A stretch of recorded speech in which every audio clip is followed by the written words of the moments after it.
We're always told that what we eat is the absolute key to feeling good.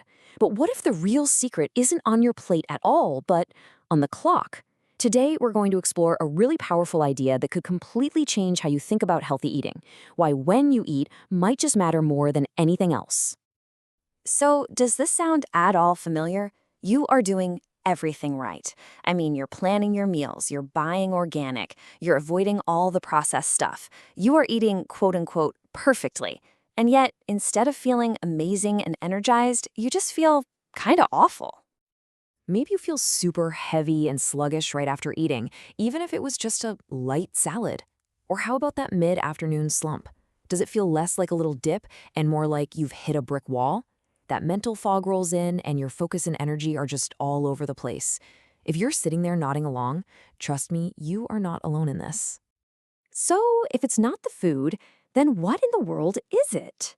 What if we've been obsessing over the completely wrong thing this whole time? It's time to look beyond what's on our plate and think about something else entirely. For years, the entire conversation has been about meal quality. The what, right? We count the macros, we buy the superfoods, we analyze every single ingredient. But the overlooked factor, and the one that might be even more critical, is meal timing, the when. The real issue might not be the kale you're eating, but the clock on the wall. And that brings us to the core idea from our source material, and it's a big one. Meal timing matters more than meal quality. It sounds so simple, but think about it. That's a total game changer. It suggests our focus has been in the wrong place all along. So why? Why does timing have such a huge impact? Well, the answer is actually baked right into our biology. It's all about your body's own natural, built-in digestive clock. In the ancient practice of Ayurveda, they call this Agni, which basically means your digestive fire. Think of it like an internal furnace. Now, here's the most important thing to get. This furnace isn't burning at full blast 24/7. Nope. It actually rises and falls with a really predictable daily rhythm. And this timeline here, it just lays out that rhythm perfectly. Look at this. Your digestive strength is moderate in the morning, right?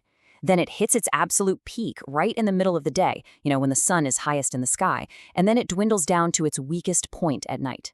Your body is biologically designed to handle its biggest, toughest meal at midday. And this is exactly why that super healthy salad you eat at 10 p.m. can still leave you feeling bloated and exhausted. Because, as the source material puts it so bluntly, no ingredient can override a mistimed meal. When you eat late at night, you're basically asking your digestive system to do some really heavy lifting right when it's trying to close up shop for the night. Now here's the rub. This ancient natural rhythm is in a direct, head-on collision with the way most of us live and work today. Just think about a typical workday, right? Back-to-back meetings, push your lunch to 3 p.m., way past that digestive peak. You're trying to answer emails while you're eating, which is just sending stress signals straight to your gut. And a late night at the office pretty much guarantees a late dinner. We are, as the source puts it, chronically misaligned with our own biology. And this misalignment, it has real, tangible consequences. As you can see here, that late meal just sits there, undigested. The stress from work can literally block your body from releasing the enzymes it needs. Your body's own hunger signals get totally confused, and this is the direct cause of that sluggish feeling, those afternoon sugar cravings, and even low-grade inflammation. So here it is, the crucial insight. A strong digestive system, it can often handle some not-so-perfect food choices. But a weak system, one that's stressed out by bad timing and constant interruptions, it can't even process the best, healthiest food properly.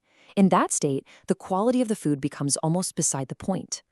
Okay, so we've laid out the problem, and it might sound a little bleak, but the solution isn't another complicated diet or a giant list of foods you can't eat. The good news is it's actually much, much simpler. It's all about getting back in sync with your body. See, when you create a consistent meal schedule, you start building what the source calls digestive intelligence. Your body literally learns to anticipate food. And this improves everything, from how well you absorb nutrients to your mental clarity and even your emotional stability. Your energy stops being this wild roller coaster and becomes this steady, reliable resource you can count on. So, where do you start? Well, the approach is refreshingly simple. First, just focus on restoring your meal timing. Don't even change what you're eating yet. Just focus on when.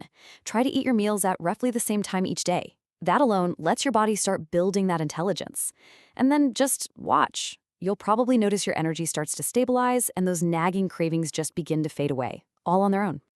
So if your healthy diet isn't making you feel healthy, just remember this. The problem might not be the food on your plate, but the clock on your wall. The ultimate takeaway is this powerful idea. Strong digestion is built on rhythm, not on perfection. It's about consistency over complexity, and that, my friends, is a much more sustainable and enjoyable path to feeling your absolute best.